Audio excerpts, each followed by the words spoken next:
अस्सलाम वालेकुम। उम्मीद है कि आप सब लोग खैरियत से होंगे। आज़ादी राय और हकायक पे मबनी रिपोर्टिंग करना, मीडिया की जानिब से हकायक दिखाना कितना ज़रूरी है, इस हवाले से आज कुछ तफसीलात हैं वो आपसे शेयर करूंगा। कोर्ट रिपोर्टर्स की आज तरबीती वर्कशॉप हुई और वहां पे जस्टिस अतहर मिनुल्लाह साहब ने कुछ बड़ी इंपॉर्टेंट बातें की हैं। उन बातों से आप अंदाजा लगा सकते हैं कि ये क्यों जरूरी है कि एक तो सच बोला भी जाए और सच दिखाया भी जाए। इस पहले जो कुछ चीजें वहां से रिपोर्ट हो रही हैं वो मैं आपसे शेयर करना चाहता हूं। वहां पे सारे कोर्ट रिपोर्टर्स वगैरह मौजूद थे, सीनियर रिपोर्टर्स वहां से ट्वीट्स वगैरह करके भी चीजें शेयर करते रहे। जस्टिस अतहर मिनुल्लाह साहब की वहां से वीडियोस भी आई, मीडिया भी दिखाता रहा। अच्छा, सीनियर सहाफी इफ़त हुसैन रिजवी साहिबा जो हैं उन्होंने एक ट्वीट की वहां से, उसमें वो लिखती हैं कि किसी जज को ये कोशिश भी नहीं करनी चाहिए कि वो किसी की आज़ादी राय या किसी कोर्ट रिपोर्टर को उसकी राय से रोके। 75 बरस से सच छुपाते छुपाते ये वक्त आ गया है।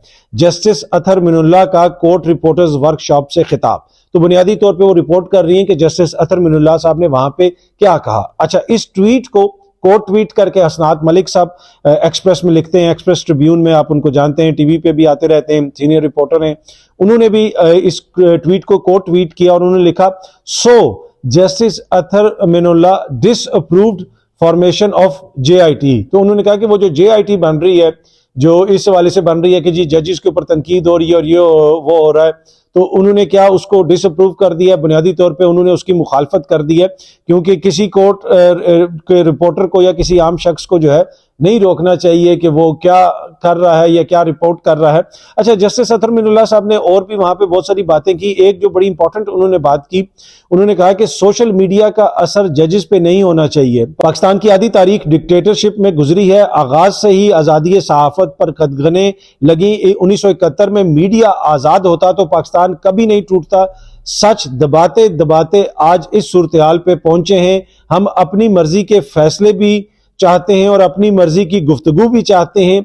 लीडर अगर कमजोर हो जाए तो उसको अदालत सजा देने से पहले ही सजा दे चुकी होती है। अच्छा, वहां पे और भी जो दीगर रिपोर्टर्स वगैरह थे वो भी वहां से रिपोर्ट करते रहे और ये सारी इंफॉर्मेशन वहां से आती रही। तो बुनियादी तौर पे जस्टिस अतहर मिनुल्लाह साहब ने कहा कि किसी जज को जो है इस चीज का असर नहीं लेना चाहिए कि वो उनकी क्या वहां से उनके ऊपर क्या तनकीद हो रही है या सोशल मीडिया के ऊपर क्या तनकीद हो रही है। ये आप सामने जियो की खबर देख सकते हैं। अतहर मिनुल्लाह साहब ने कहा कि जज who is affected by social media violets his oath.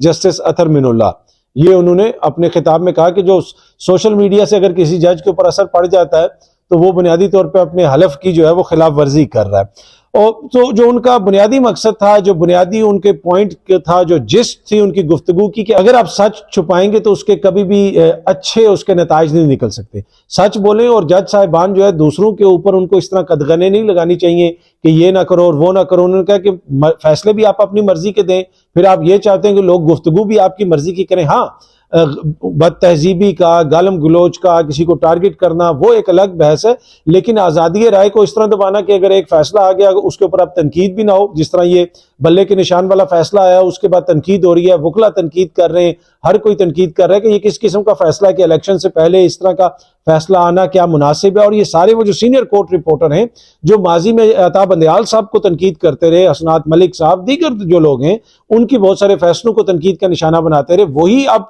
मौजूदा जो फैसले आ रहे हैं उन फैसलों के ऊपर भी अपने तहफ़्फ़ुज़ात का इज़हार कर रहे हैं, तनकीद कर रहे हैं। हाँ, ये जायज़ है, बिल्कुल आप तनकीद कर सकते हैं।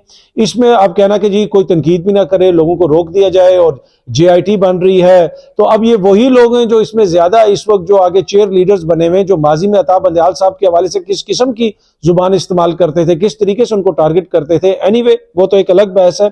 लेकिन ये जो उनका नुक्ता है अतहर मिनुल्लाह साहब का कि सच बोलना, सच दिखाना बहुत जरूरी है। अगर हम सच दिखा रहे होते तो पाकिस्तान कभी टूटता ना। मगरबी पाकिस्तान में पता ही नहीं था कि मशरकी पाकिस्तान में क्या हो रहा है, इसलिए कि उस वक्त मीडिया आजाद नहीं था। अब तो मीडिया आजाद है, उसको सच दिखाना चाहिए, बताना चाहिए कि जनाब क्या हकीकत है और क्या हकीकत नहीं है। और इसी हवाले से जो सीनियर सहाफ़ी हैं दिल सरफराज साहब, सुनो न्यूज़ से वाबस्ता हैं, उन्होंने भी ये अपनी ट्वीट में भी इस चीज़ का जिक्र किया। लिखा कि अतहर मिनुल्लाह साहब ने फरमाया, वहाँ पे बात करते हुए, अपना खिताब करते हुए उन्होंने कहा कि अगर इज़हार राय की कदगन ना होती तो 1971 में कभी पाकिस्तान ना टूटता। मगरबी पाकिस्तान के लोगों को एक मुनफरद तस्वीर दिखाई गई, बिल्कुल कोई और नक्शा खींच के दिखाया गया। ये सवाल हमें खुद से पूछना चाहिए कि हम किधर जा रहे हैं। آج ہم اپنی مرضی کے فیصلے بھی چاہتے ہیں اور گفتگو بھی چاہتے ہیں. وہی بات، اظہار رائے کو کبھی بھی دبانے کی کوشش نہیں کرنی چاہیے. جو غلط ہے اور کہتا ہے وہ خود ایکسپوز ہو جاتا ہے. جدید دور میں ریاست اظہار رائے پر پابندی نہیں لگا سکتی. یہ جسٹس اطہر من اللہ صاحب نے بات کی اور بڑی امپورٹنٹ یہ بات کی. اگر کوئی شخص جھوٹ بول رہا ہوگا، جھوٹ وہ خود ایکسپوز ہو جاتا ہے. اب ہوتا یہ ہے کہ ہم اگر اپنے ان کو بھی دیکھ لیں، وزراء کو بھی دیکھ لیں، مختلف حکومتوں میں، کسی ایک حکومت کی میں بات نہیں کر رہا، وہ آپ کو کیا سنا رہے ہوتے ہیں کہ جی ہم نے دودھ شہد کی نہریں بہا دیں، یہ بھی ہو گیا، وہ بھی ہو گیا. کیا پر عوام وہ مان لیتی ہے؟ اگر کوئی شخص جھوٹ بول رہا ہوگا، عوام کیا وہ مان لے گی؟ کچھ عرصہ تک تو کوئی چیز شاید اوپر نیچے ہو جائے، لیکن وہ بہت جلدی ایکسپوز ہو جاتی ہیں یہ ساری چیزیں. اور اسی جانب جسٹس اطہر من اللہ صاحب نے بھی کہا. اچھا، اب اس کی جو بہترین مثال ہے نا کہ اپنے آپ سے جھوٹ بولنا کتنا خطرناک ہوتا ہے اور یہ کتنا خوفناک ہوتا ہے، اس کی ایک بہترین مثال میں آپ کو دیتا ہوں کہ جو انفارمیشن منسٹر تھے صدام حسین صاحب کے، آپ کو یاد ہوگا ان کو کومیکل علی بھی کہتے تھے اور بغداد باب بھی کہتے تھے. جب عراق جنگ شروع ہوئی، امریکن فوجیں آئیں، تو صدام حسین کے جو انفارمیشن منسٹر تھے وہ آ کے کہتے تھے ہم ان کو مار رہے ہیں، ہم نے پرخچے اڑا دیے ہیں، ان کے ٹینک تباہ کر دیے ہیں. وہ روز آ کے ایسی ایسی باتیں کرتے تھے کہ مغربی میڈیا میں، ہم تو مغرب میں بیٹھے وہ کور کر رہے تھے، مغرب میں بیٹھے وہ دیکھ رہے تھے، تو مغربی میڈیا میں ان کو کومیکل علی کا نام دے دیا گیا، کیونکہ صدام حسین صاحب کے ایک جو ہے کزن تھے یا ان کی وہ کابینہ کے تھے ممبر بھی تھے، ان کا نام تھا کیمیکل علی. ان کو کیمیکل علی اس لیے کہتے تھے کہ انہوں نے کیمیائی ہتھیاروں کا استعمال کیا تھا کردوں کے خلاف تو اور عراق کے اندر، تو اس وجہ سے ان کا نام پڑا ہوا تھا کیمیکل علی. اور ان کا یہ جو ان کے انفارمیشن منسٹر تھے، یہ جتنا جھوٹ بولتے تھے تو مغربی میڈیا نے ان کا نام رکھ دیا کومیکل علی. اصلی جو ان کا نام تھا غالباً سعید الصحاف ان کا اصلی نام تھا. تو وہ پورے مغربی میڈیا میں یہ سامنے آپ دیکھ بھی سکتے ہیں، یہ گارڈین اس زمانے میں رپورٹ کر رہا ہے کہ کومیکل علی گیٹس اے جاب. جب وہ جنگ ختم ہوئی تو کومیکل علی صاحب جو ہے کسی ٹی وی چینل میں ان کو جاب مل گئی تھی، غالباً کسی عرب ٹی وی چینل میں، اس کو انہوں نے رپورٹ کیا اور مختلف ان کے حوالے سے میمز بنی ہوئی ہیں اور آپ کو بہت سارا مٹیریل ملے گا اگر آپ کومیکل علی کے نام سے جو ہے وہ سرچ کریں گوگل کے اوپر. تو یہ بہترین اگزامپل تھی جو ہم نے اپنی زندگی میں دیکھی کہ کیسے یہ شخص جھوٹ بولتا تھا، مسلسل جھوٹ بولتا تھا. جس طرح ہمارے بہت سارے وزراء کتنی سچائی کا اظہار کرتے ہیں، میں اس ڈیبیٹ میں نہیں جاؤں گا، میں صرف یہاں پہ کومیکل علی صاحب کی بات کر رہا ہوں کہ جس وقت بغداد میں امریکی ٹینک داخل ہونے والے تھے، بالکل آؤٹ سکرٹس پہ آگے تھے، تو یہ کہہ رہے تھے کہ آج ہم یہ سرپرائز دے دیں گے، آج ہم وہ کر دیں گے، آج جو ہے ہم نے ان کو یہ کر دیا، ہم نے وہ کر دیا. اور ان سے رپورٹر کہہ رہے تھے کہ سرکار وہ تو ادھر تو وہ حالت ہے. وہ کہتے تھے نہیں، آپ ہمارا سچ دکھائیں. اگر وہاں پہ میڈیا آزاد ہوتا تو کبھی اس طرح کی صورتحال ہوتی. تو اس وجہ سے میڈیا کی آزادی بڑی ضروری ہوتی ہے، آزادی رائے بڑی ضروری ہوتی ہے، حقائق پہ مبنی چیزوں کو دکھانا بڑا ضروری ہوتا ہے. ہر چیز کو سٹائفل کرنا کہ ہم نے ہر چیز کو دبانا ہے، ہر چیز کو روک لینا ہے، نہیں روک سکتے آپ. آج کل کے دور میں آپ کسی انفارمیشن کو نہیں چھپا سکتے، چاہے وہ عمران خان صاحب کا دور حکومت ہو. اس دور حکومت میں بھی کہا جاتا تھا کہ جی اس کو روکنے کی کوشش کی جا رہی ہے، اس کو روکنے کی کوشش کی جا رہی ہے. اس کے بعد پی ڈی ایم کے دور حکومت میں جو کچھ ہوا وہ بھی سامنے ہے. لیکن اطہر من اللہ صاحب نے کہا کہ یہ جو ہم 75 برس سے کر رہے ہیں اسی کا نتیجہ ہے کہ آج ہم ان حالات میں کھڑے ہیں. اگر ہر چیز بالکل سامنے ہو، کسی بھی آپ آسودہ ملک میں چلے جائیں، وہاں پہ کبھی بھی حکومتیں اس چیز سے نہیں ڈرتی ہیں کہ سچ سامنے آ جائے گا. ٹھیک ہے، جس حد تک جو سچ ہوتا ہے وہ اس حد تک رپورٹ ہوتا ہے. ہاں، کچھ آپ کے قومی راز ہوتے ہیں، کوئی ایسی چیزیں ہوتی ہیں، وہ ایک الگ بحث ہے. لیکن ہر چیز میں جناب آپ نے کچھ نہیں دکھانا، ہر چیز میں آپ نے روکنا ہے کہ یہ چیز بھی نہ دکھائی جائے، یہ بھی جھوٹ بولا جائے، یہاں پہ بھی ایسی بات نہ کی جائے. نہیں، اس سے نقصان ہوتا ہے. تو آج کا یہ جو ولاگ تھا تو بنیادی طور پہ اس کا مقصد یہی تھا کہ کتنا ضروری ہے کہ سچ بولا بھی جائے، سچ دکھایا بھی جائے.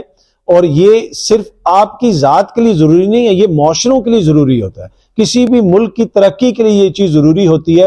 اور اسی جانب اطہر من اللہ صاحب نے اشارہ کیا. اور تو جس طرح میں نے پہلے بھی عرض کی تھی کہ سب سے خطرناک جھوٹ وہ ہوتا ہے جو آپ اپنی ذات سے بولتے ہیں، جو ہماری حکومتیں اپنے آپ سے بولتی ہیں. یہاں پہ اگر آپ اپنی حکومتوں کی باتیں سنیں، دعوے سنیں، آپ کو کیسے لگتے ہیں؟